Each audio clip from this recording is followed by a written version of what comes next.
এখান থেকে আমার ভাষা যেতে 200 টাকা লাগে মোটরসাইকেলে। কত টাকা লাগে, কত টাকা যাওয়া আসা করেন? আমি 120-30 টাকা দিয়ে আই। এত কম? চিটাগাং মেডিকেল থেকে 180 টাকা দেয়। চিটাগাং মেডিকেলে 180 টাকা দেয়। এখানে টিচার নাকি? আমি হ্যাঁ ক্লাস নিতে এসেছি। আচ্ছা আচ্ছা আচ্ছা আপনাকে ডিজিটাল পেমেন্ট? হ্যাঁ হ্যাঁ অবশ্যই করতে পারেন, সমস্যা নেই। 64 বাই 64 টাকা। ওটা কি অফারে? হ্যাঁ তাহলে আপনি 70 টাকা রাখেন। পাঠাওতে ভাই এখন যে ফালতু সিস্টেম করছে এটা ইন্ডিয়ার থেকেও খারাপ করছে, কারণ পাঠাওতে রিকোয়েস্ট ঢোকার সাথে সাথে যাত্রী কোথায় আছে বা কোথায় যাবে ওটা দেখারও সময় পায় না, মানে অ্যাপসেট করতেই হবে, মানে বাধ্যতামূলক সিস্টেম করতে। আসসালামু আলাইকুম, আশা করি সবাই ভালো এবং সুস্থ আছেন। আলহামদুলিল্লাহ আমিও আপনাদের দোয়ায় ভালো আছি। আর আজকে তারিখ হলো 6 তারিখ রবিবার, সময় অলরেডি বাজতেছে 7:51। যদিও আমি বেরোয়েছি 7:30-এ, তো 20 মিনিট অপেক্ষা করার পরে অফলাইনে একটা পাইলাম। আর ভাইয়াকে নিয়ে যাচ্ছি কর্ণফুলী বিজের গেট থেকে আমতলা বলতে রিয়াজউদ্দিন বাজার আমতলা, ওখানে ভাইয়া যাবে আবার আসবে। তো ওনার সাথে অফলাইনে চুক্তি হয়েছে 150 টাকা। আর পাঠাও অ্যাপস যদিও 10টার পরে খুলতে হবে। পাঠাওয়ের অফিস, উবার অফিস, দুটো অফিসই আমি খুঁজে পাইছি গতকালকেই। তো আজকে ইনশাল্লাহ পাঠাও উবার চালু করব।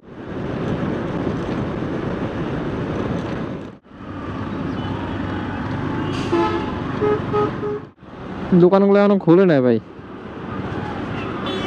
এই হলে সবই তিরপালের দোকান, এই সব তিরপালের দোকান। রওনা করলাম কয়টা? 7:50, 7:50, সরি 7:50, এখন বলে 8:15। তাহলে ওইদিকে 10, এদিকে 15, 25 মিনিট লাগছে আর কি। আর রাস্তা কয় কিলো?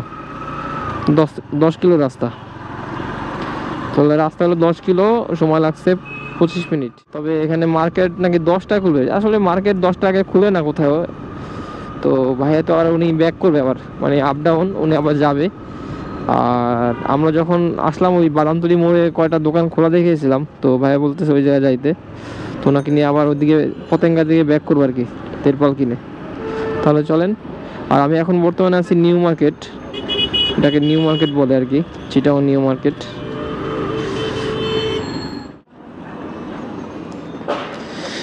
বলেন মাঝখানে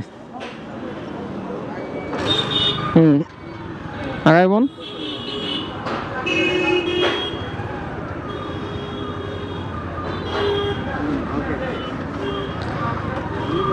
হ্যাঁ আমার সমস্যা নাই, আর আগাই বোন, সমস্যা নাই।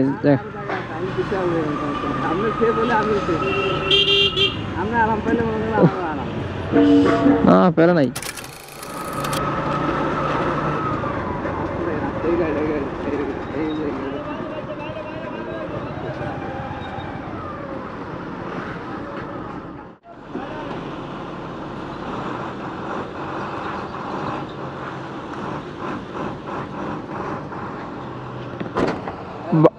ভাই মনে হয় সাইলো থেকে মাল নেবেন না? আচ্ছা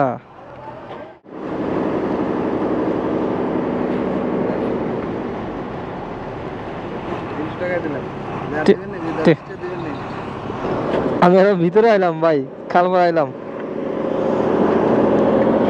ওকে, সময় অলরেডি বাজতেছে 8:52। আর যদিও ভাইয়ের নিয়ে রাইড স্টার্ট করছিলাম 7:51-তে, তাহলে সময় লাগছে 1 ঘন্টা। আর ইনকাম হলো 300 টাকা। যাক আলহামদুলিল্লাহ, তাহলে প্রথম ঘন্টায় তো 300 টাকা ইনকাম করলাম। তাহলে দেখি পরবর্তী টিপ কোথায় পাই। তাহলে পরবর্তী টিপ নিয়ে ভিডিওটা কন্টিনিউ করছি। Medical Chittagong medical, Chittagong medical, Chittagong medical না 5 minute office? 5 rupees Chittagong medical সামনে 5 রুপিস। ওটা তো 5 লাখ আর কি। হ্যাঁ 5 লাখ, 5 লাখ। হ্যাঁ 5 লাখ। চলেন না? কত? 200 টাকা। এলো 200 টাকা। 5 লাখ না? 5 লাখ নিয়ে মাসে কত দেবেন? কত দেবেন? বুঝলি নাই? কত টাকা দিবেন? এখান থেকে আমার ভাষা যেতে 200 টাকা লাগে মোটরসাইকেলে। কত টাকা লাগে, কত টাকা যাওয়া আসা করেন? আমি 120-30 টাকা দিয়ে আই। এত কম? চিটাগাং মেডিকেল থেকে 180 টাকা দেয়। কম হয় না। চিটাগাং মেডিকেলে 180 টাকা দেয়। 180 টাকায় দিয়েন। চিটাগাং মেডিকেল, 120-30 টাকা তো 30 টাকা দিলাম। আমি যে চিটাগাং মেডিকেল 180 টাকা দেয়। না আমি তো ভাড়া মারি আসছে আঙ্কেল, এখন এত কমে যাওয়া সম্ভব না। ঠিক আছে তাহলে তুই পারো না। আল্লাহ কষ্ট পাবেন। কত? 40। আচ্ছা আপনি দেন আন। চিটাগাং মেডিকেল গেলে তো 200 টাকা দেয়। আমি এখন ওদিকে যাবো, এর জন্য মোটরসাইকেল আমি এমনিতেই খালি চলে যাওয়া ধরছিলাম।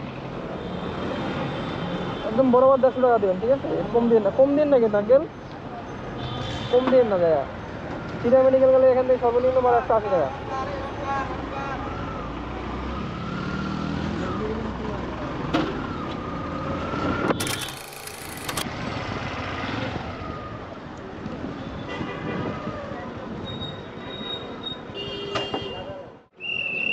ভাঙতে হবে না?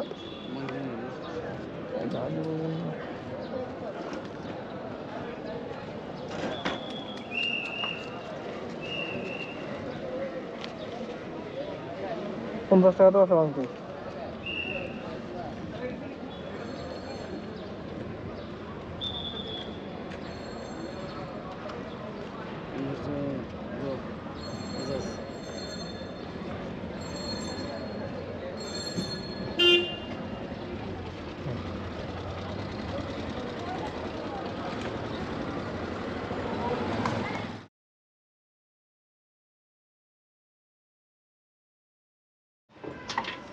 আমি ভিতরেই চলে আসছি। হ্যাঁ, যে জ্যাম ছিল তো এর জন্য।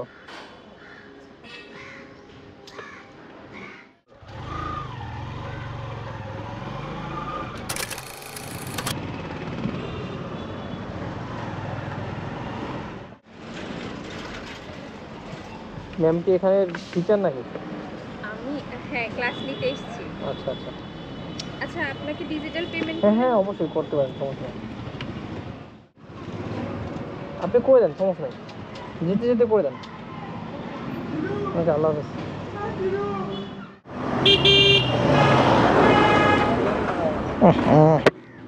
সদরঘাটে এদিকে ধুলা, প্রচুর পরিমাণ ধুলা।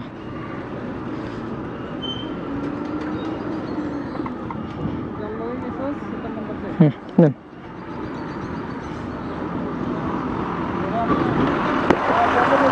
5 কিলোমিটার না 5.5 কিলোমিটার, ভাড়া আসছে 104 টাকা। আবার যার আল্লাহ জানে ডিসকাউন্ট আছে কিনা। ঠিক আছে ভাই, বসেন। যাবে হালিশহর, ভাইয়ের লোকেশনে যাওয়া যাক। আর এখানে বেশি কথা বলবো না ভাই, এই সদরঘাট রোডে প্রচুর পরিমাণে ধুলা। এই রোডে সচরাচর আসি না। আমি ভাবছিলাম যে রোডটা মনে হয় ঠিক করছে, কিন্তু আমি যখন চিটংয়ে থাকতাম তখন এই রোড এরকম ছিল, আর এখন 3-4-5 বছর পরে এখনও একই রকম। ভাই এই রোড আসলে ঠিক করে না, মানে একবারে ঠিক করে না, যার কারণে প্রচুর পরিমাণে ধুলা।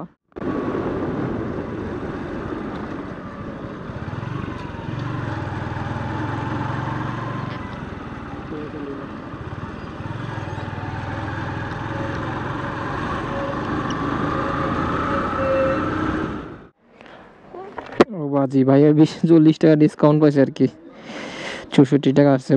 মানে বুঝছিলাম যে এরকম একটা ডিসকাউন্ট দিতে পারে বড় ধরনের। যাক, প্যারা নাই, চিল। 64 টাকা। ওটা কি অফারে? হ্যাঁ, তাহলে আপনি 70 টাকা রাখেন।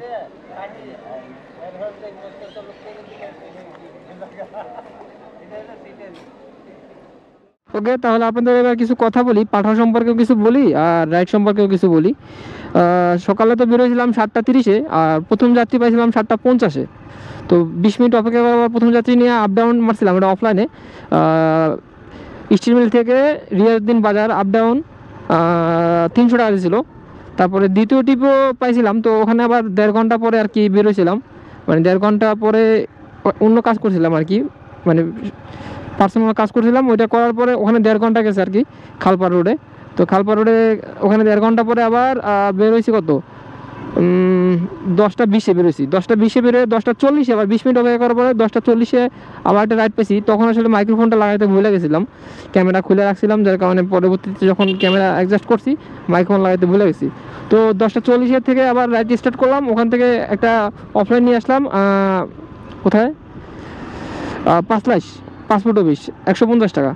এরপরে গেলাম পাঠাও অফিসে, উবার অফিসে। তো দুইটা চালু করছি, কিন্তু পাঠাও সম্পর্কে কিছু বলি। পাঠাওতে ভাই এখন যে ফালতু সিস্টেম করছে, এটা ইন্ডিয়ার থেকেও খারাপ করছে। কারণ পাঠাওতে রিকোয়েস্ট ঢোকার সাথে সাথে যাত্রী কোথায় আছে বা কোথায় যাবে ওটা দেখারও সময় পায় না, মানে অ্যাপসেট করতেই হবে, মানে বাধ্যতামূলক সিস্টেম করে দিয়েছে। মানে একটা রাইড 5 জন রাইডারের কাছে একসাথে দেয়, তো যে আগে অ্যাপসেট করতে পারে সে ওই রাইডটা পায়। এখন এত দ্রুত যদি অ্যাপসেট করার মানে একটা প্রতিযোগিতা চলে যে কে আগে অ্যাপসেট করতে পারে, এই প্রতিযোগিতা চলতে থাকলে মানে যাত্রী কোথায় আছে, কোথায় যাবে, যাত্রী কত দূর আছে, এটা আসলে বোঝা যায় না। তো এটা কিন্তু খুবই খারাপ ভাই। আর আমি ছিলাম কোতোয়ালি মোড় থেকে বাকুলিয়া থেকে রাইট দিকে ঢুকছি পাঠাওয়ের। আর এই মাত্র যেটা নিয়ে আসলাম সদরঘাট থেকে, তাও কোতোয়ালি ছিলাম, সদরঘাট থেকে নিয়ে আসলাম পোর্ট কলোনি। তো কি বলবো ভাই, পাঠাওয়ের সিস্টেমটা খুবই বাজে করছে। এর থেকে মনে হচ্ছে এখন ইনড্রাইভও ভালো। ইনড্রাইভে তো 4-5টা টিপ একসাথে আপনার হোম পেজে থাকে, যার যেটা ভালো লাগে সে ওইটা চয়েস করে নেওয়া যায়। কিন্তু পাঠাওতে কিন্তু এখন এই সিস্টেমটাও নাই। এটা কিন্তু কি বলবো ভাই, পাঠাওয়ের সম্পর্কে কিছু বলতে চাচ্ছি না। আর অফলাইনে তো সবগুলোর টিপি মারছি, সবগুলোর ভিডিও ফুটেজ আছে, তো এগুলো দেখলে আসলে বুঝতে পারবেন কত টাকা মারছি আমি। হয়তো টাইপিং করে বা যেভাবে হোক এডিটিং করে সিস্টেম করে দেবো। তাহলে দেখি পরবর্তী টিপ কোথায় পাই, পরবর্তী টিপ নিয়ে ভিডিওটা কন্টিনিউ করতেছি।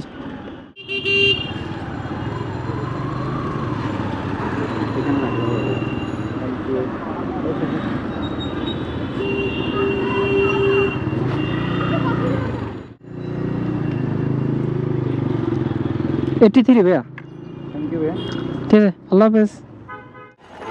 চিটাগাং আইয়া নিজের গাড়ি নিজে ওয়াশ করতেছি ভাই, ওয়াশের কোনো দোকানই পাইতেছি না, আর সময়ও পাইতেছি না। এখন লাঞ্চ করব, চিন্তা ভাবনা করলাম নিজের গাড়ি নিজে ওয়াশ করি। আর এই জায়গায় আসলে 50 টাকা দিলেই ওয়াশ করতে পারবো। ওরা যে ওয়াশ করে 200 টাকা 250 টাকা নেয়, মন মতো হবে না। এর জন্য চিন্তা ভাবনা করতেছি নিজের গাড়ি নিজেই ওয়াশ করব।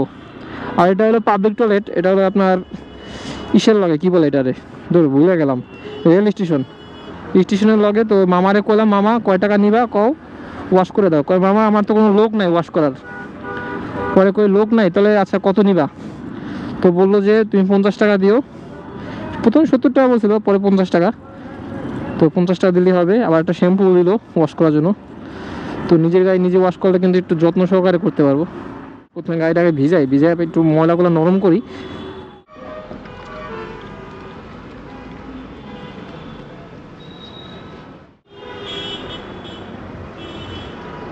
মামা ধোয়া হয়ে গেছে, একটু পানি মারো, পানি আর ফেলে দেবো।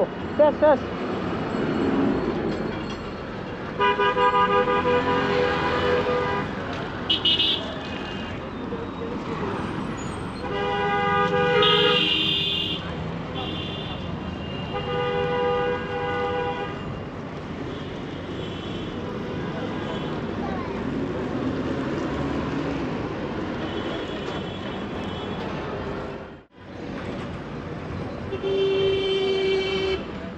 বাসায় যাচ্ছি, পাঠাও উবার ইনড্রাইভ তিনটা অ্যাপ বন্ধ করে রাখছি। কারণ এখন আমি এলিভেট দিয়ে যাব, কারণ এলিভেট দিয়ে গেলে আমার জন্য সুবিধা অনেক, তাড়াতাড়ি যেতে পারবো, যার কারণে এলিভেট দিয়ে যাচ্ছি। আর কোনো যাত্রী নেই, কারণ যাত্রী যদি আবার আশেপাশে নামে তাহলে তো এলিভেটে উঠতে পারবো না। এলিভেটে দিয়া উঠলে একেবারে আমার বাসার সামনে, মানে বাসা কি হোটেলের সামনে গিয়ে আর একদম নামতে পারবো, আর সময় কম লাগবে, যার কারণে কোনো যাত্রী নিলাম না, খালি যাচ্ছি। আর এতক্ষণ আসলে সিআরবিতে ছিলাম, অনেক ভাই ব্রাদারের সাথে দেখা করলাম অনেক দিন পরে। আর অনেকেই আসলে আমার ইউটিউবে ভিডিও দেখে, তারাও অনেকে, তাদের সাথেও দেখা করলাম। যদি ভিডিওটা আপনাদের কাছে ভালো লাগে তাহলে অবশ্যই ভিডিওতে একটা লাইক দিবেন, কমেন্ট করে আপনার মতামত জানাবেন। আর চ্যানেলে নতুন হয়ে থাকলে চ্যানেলটি সাবস্ক্রাইব করে পাশে থাকবেন পরবর্তী ভিডিও দেখার জন্য। আর ইনশাল্লাহ আগামীকালকে আরও একটা ভালো ভিডিও বানানোর চেষ্টা করব। আর আজকে কত টাকা আর্নিং করলাম ওইটা আসলে আপনারাই কমেন্ট করে জানায়েন, কারণ প্রতিদিন তো আমি লাস্টে হিসাব দিই কত টাকা আর্নিং করলাম। আজকে আপনারাই কমেন্ট করে বলেন যে কত টাকা আর্নিং করলাম, তাহলে আসলে বুঝতে পারবো যে আপনি সম্পূর্ণ ভিডিওটা দেখছেন। আর আজকে কী বলবো, আর কিছুই বলার নাই। সবাই ভালো থাকবেন, সুস্থ থাকবেন। আল্লাহ হাফেজ।